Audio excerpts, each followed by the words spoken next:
Welcome students. Revision lectures में हम कुछ इंटरनेशनल कन्वेंशंस के बारे में बात कर रहे थे। हमने इससे पहले बायोडायवर्सिटी पर जो कन्वेंशन है CBD उसके बारे में बात की थी। आज हम साइट्स के बारे में बात करेंगे।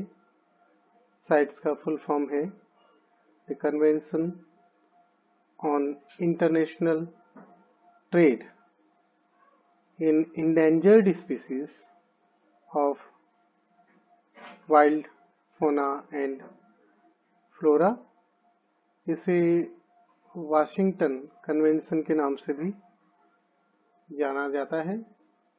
मैं doctor Prakash Sharma, department of zoology, SPC government college Ajmer. ये वाशिंगटन कन्वेंशन एक मल्टीलेटरल ट्रीटी है to protect endangered plant and animals।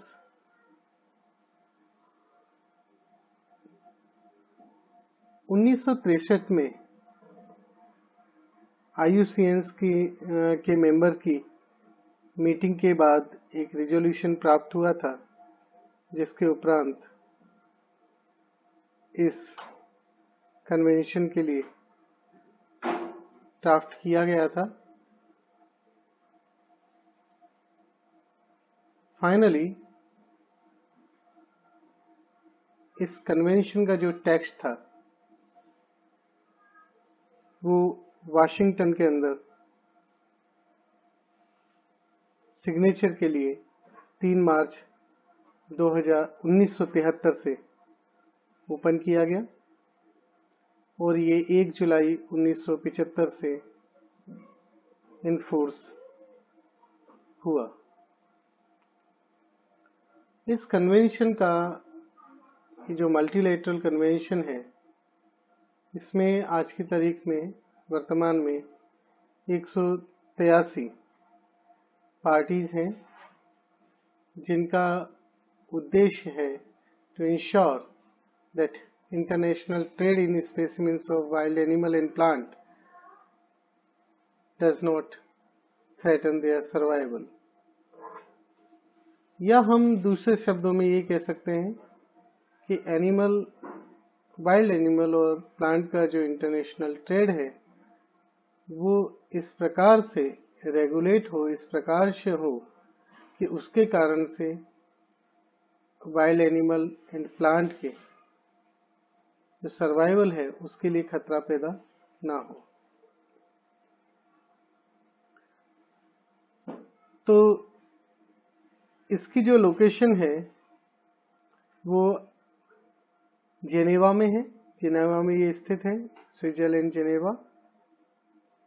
1 जुलाई 1975 से ये इन्फोर्स हुआ है। जैसा हम बात करते हैं, आज इसकी 183 पार्टी हैं और 5 भाषाओं में ये कार्य करता है, जिसमें Chinese, English, French, Russian, Spanish आदि भाषाएं शामिल हैं।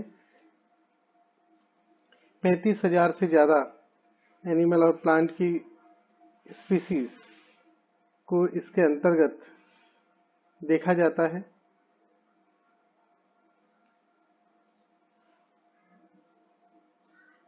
एक और बात आपको याद रखनी है, ट्रैफिक एंड ट्रेड पर एक जनरल एग्रीमेंट है जिसका नाम है GATT, general agreement of traffic and trade.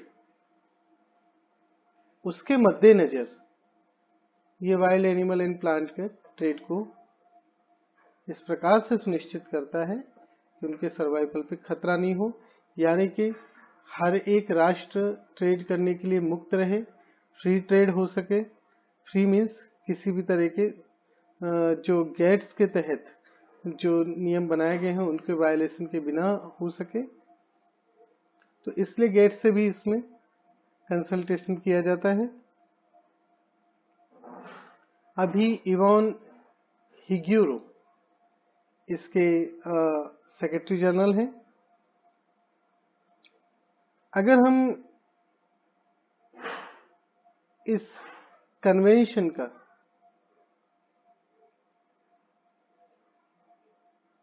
Structure देखें तो सबसे पहले आप ये समझिए कि ये one of the largest and oldest conservation and sustainable use का एक एग्रीमेंट है।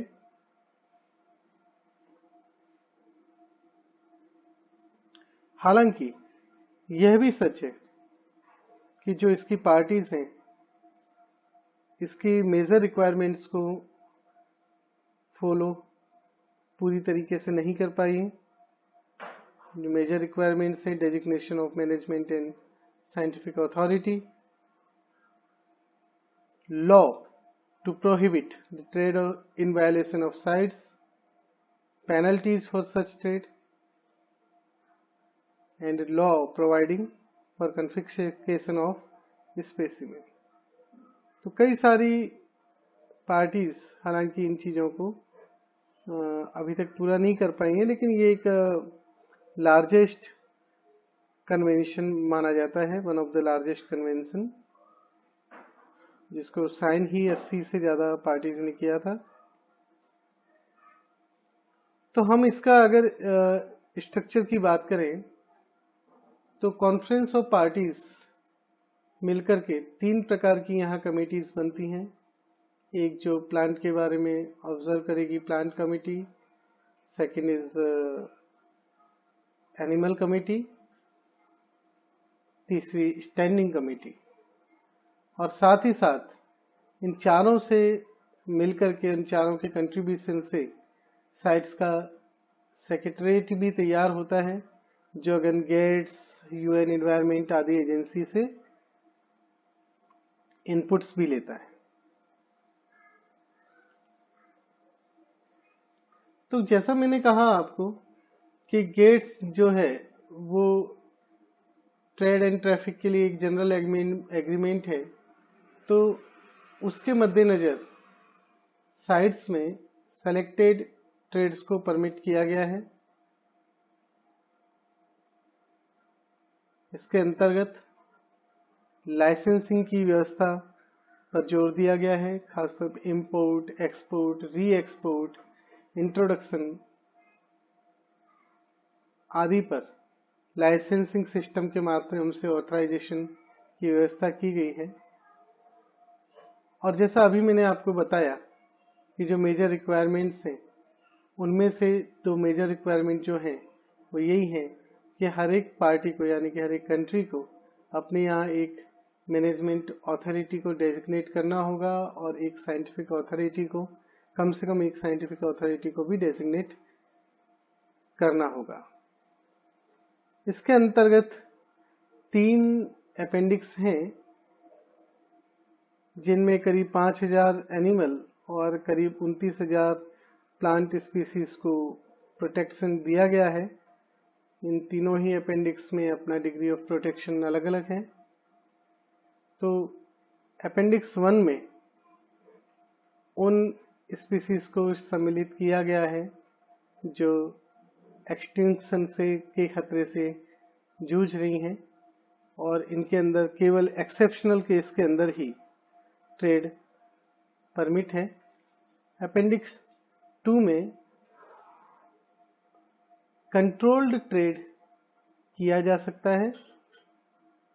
स्पीसीज अभी तक एक्सटिंक्शन के खतरे से नहीं जूझ रही हैं, लेकिन यद्यपि ये थ्रेटन्ड है। अपेंडिक्स 3 में ऐसी स्पीसीज को सम्मिलित किया गया है जो जनरल सेंस में थ्रेटन्ड या नहीं है, केवल किसी एक कंट्री में प्रोटेक्टेड है या एक से अधिक कंट्री में प्रोटेक्टेड है। तो ऐसी स्थिति में उस कंट्री विशेष से जो ट्रेड हो रहा है उसको कंट्रोल करने में असिस्टेंस की आवश्यकता है। तो हम देखें अपेंडिक्स 1 के अंदर करीब 687 एनिमल स्पीसीज, अपेंडिक्स 2 के अंदर करीब 5056 स्पीसीज और 15 सब स्पीसीज, और अपेंडिक्स 3 में करीब 202 एनिमल स्पीसीज और 14 उनकी सब स्पीसीज शामिल की गई हैं, जबकि 395 प्लांट स्पीसीज अपेंडिक्स 1 में, 32,364 स्पीसीज अपेंडिक्स 2 में और 9 स्पीसीज अपेंडिक्स 3 में सम्मिलित आज की तारीख में हैं। भारत में अगर हम साइट्स की स्थिति देखें तो 20 जुलाई 1976 को भारत ने इसको रेटिफाई किया और भारत के अंदर ये इनफोर्स हुआ 18 अक्टूबर 1976 से। वर्तमान में जो मैनेजमेंट अथॉरिटी है भारत में वो Saumitra Das Gupta, additional director general of forest, ministry of environment, forestry and climate change, government of India में हैं।